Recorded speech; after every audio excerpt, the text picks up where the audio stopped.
स्वर्गीय काजी माफ़ कीजिएगा, स्वर्गीय काजी जलील अब्बासी के चुनाव में अंगुली पकड़कर चलना आपने सिखाया है।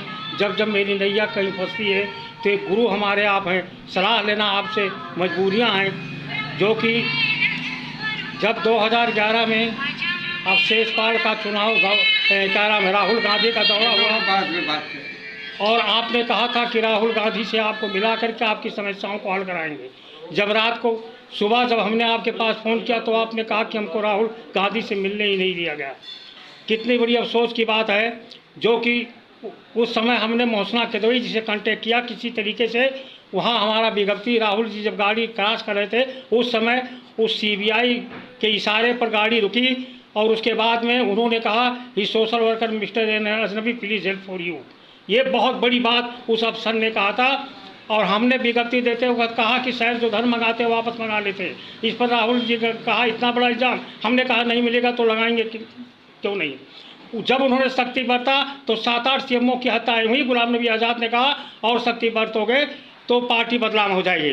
तमाम कत्ल हुआ, तमाम पत्रिकाएँ हुई, यहाँ से लेकर के राज्यपाल राष्ट्रपति सबको तो पत्रिकाएँ देता हूँ, उसकी कार्रवाई का उत्तर मुझे मिलता है, लेकिन राहुल गांधी का एक भी उत्तर मुझे नहीं मिला।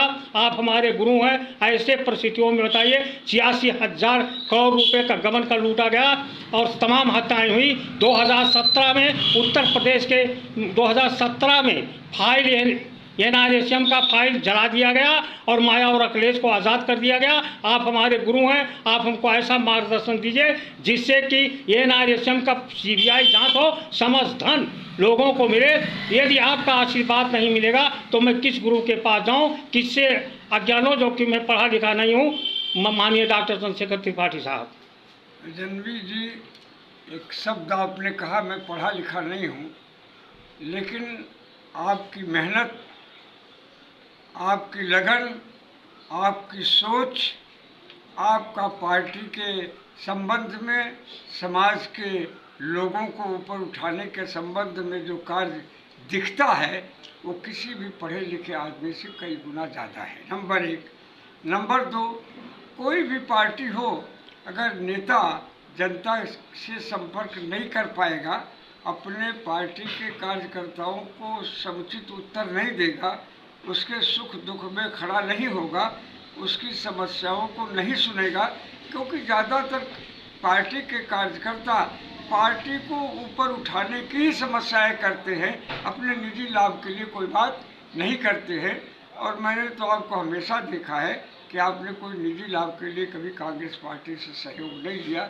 जब भी संघर्ष किया, जब भी सहयोग लेने की सोची तो हमेशा समाज के लोगों के लिए थी, एक खास वर्ग के लिए थी, दुखी लोगों के लिए थी, और जिन्हें उपेक्षित किया गया अच्छा कार्य करते हुए भी उनके ऊपर तवज्जो देने के लिए आपने संघर्ष किया। जहाँ तक राहुल गांधी जी का सवाल है, उनकी मेहनत में कमी नहीं है, लेकिन देहात में कहावत है, क्षमा के साथ मैं कहना चाहता हूँ कि पानी हम चलाएं और न देखें कि मूली में जा रहा है कि गाजर में जा रहा है, तो उस पानी चलाने का कोई मतलब नहीं है। आज देश के सामने अनेक समस्याएं हैं, बेरोजगारी है, बेकारी है, महंगाई है, भ्रष्टाचार है, अराजकता है, नौजवानों के लिए व्यवस्था नहीं। आज हमको कांग्रेस को सीधे सीधे इन बिंदुओं पर हमला करना चाहिए।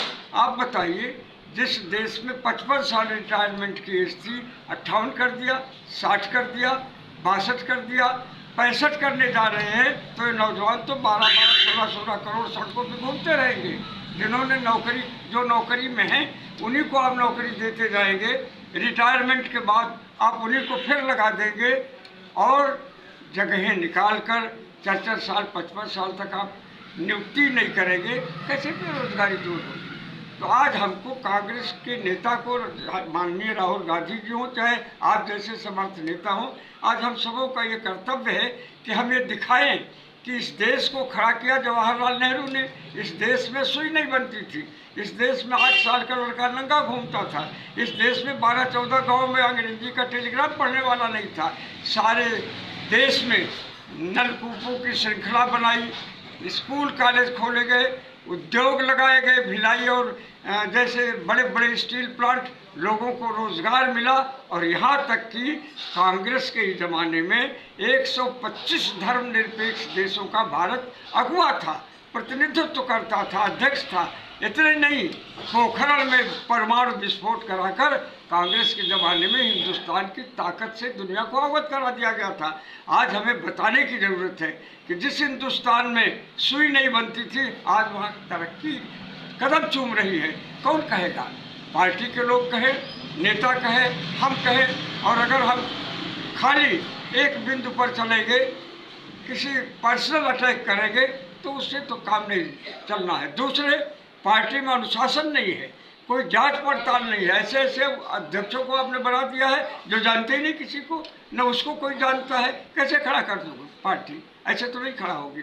और दूसरे, जब इतना बड़ा दफ्तर है तो पार्टी का कार्यकर्ता मिलने में देरी हो कोई बात नहीं है, लेकिन अगर वो कोई समस्या लिखता है जिससे पार्टी मजबूत हो सकती है, जिससे संगठन और मजबूती से खड़ा हो सकता है, उस समस्या का, उस सुझाव का तो प्राप्त होने के बाद पत्र के उत्तर देना ही चाहिए। इससे मनोबल कार्यकर्ताओं का बढ़ता है। और अगर आप नहीं देंगे, नहीं मिलेंगे, नहीं पूछेंगे, तो कोई पार्टी हो वो आगे जा कर के गिर जाएगी। बहुत बहुत धन्यवाद। जो आपने कहा, असल में पूरे देश की स्थिति है कि गुलाम नबी आज़ाद के चिट्ठे आज भी जिला अध्यक्ष बन करके घूम रहे हैं। और ये लोग एक विधानसभा में 2-2 कैंडिडेट को खड़ा कर देते हैं। वो लोग 150 आदमी लेकर के आते हैं और अपना मीटिंग करते हैं। जमीनी कार्यकर्ता से कोई मिल नहीं रहा है और ये सूचना हाईकमान तक कोई दे नहीं रहा। इस पे क्या इरादा आपका? देखिए, आपने असली बिंदु को पकड़ लिया। दरअसल जो भी अध्यक्ष है, 10-12 लोगों को लेकर के ज्ञापन देना और जन्मदिन और क्या कहते हैं परिवार परिनिर्वाण दिवस मनाना, इससे आगे पार्टी कुछ नहीं कर रही है। न कहीं कोई संगठन है, न कार्यकर्ताओं को मिलाया गया है, न जोड़ा गया है। जो अनुभवी समर्थ कार्यकर्ता थे, या तो चुप होकर घर बैठ गए या तो दूसरी पार्टी में चले गए। जब आप उनको नहीं पूछेंगे, उनको नहीं मिलाएंगे, उनके अनुभव का लाभ नहीं लेने का प्रयास करेंगे, तो ऐसे अध्यक्ष से तो अच्छा है बिना अध्यक्ष चले जिला ज़्यादा मजबूत रहेगा। बहुत बहुत धन्यवाद दास साहब, जो आप अपना एक मार्गदर्शन दिए। मैं इस सबक को याद रखूँगा और मैं अपनी कार्रवाई आगे बढ़ाता रहूँगा। जय हिंद, जय भारत। समाज सेवी सिद्धार्थ नगर।